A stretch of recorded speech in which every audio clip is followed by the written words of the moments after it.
Salam Media Sriwijaya. Pebulu tangkis Indonesia, Kevin Sanjaya Sukamuljo melamar sang kekasih Valencia Tanu yang merupakan putri pengusaha Heri Tanu Sudibjo di Stadion Jakarta International Stadium, JIS, Selasa tanggal 2 Agustus tahun 2022. Lamaran Kevin Sanjaya untuk kekasihnya Valencia Tanu bertepatan dengan hari ulang tahun ke-27 Kevin.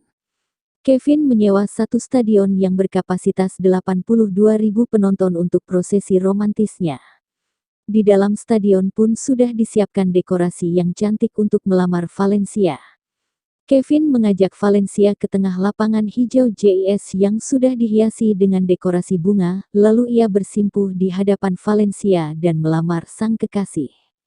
Tak membutuhkan waktu yang lama, Valencia pun langsung menerima lamaran pujaan.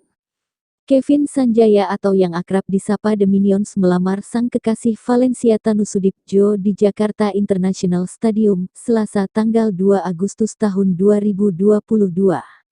Diketahui momen sakral ini juga bertepatan dengan hari ulang tahun Kevin Sanjaya yang ke-27 tahun.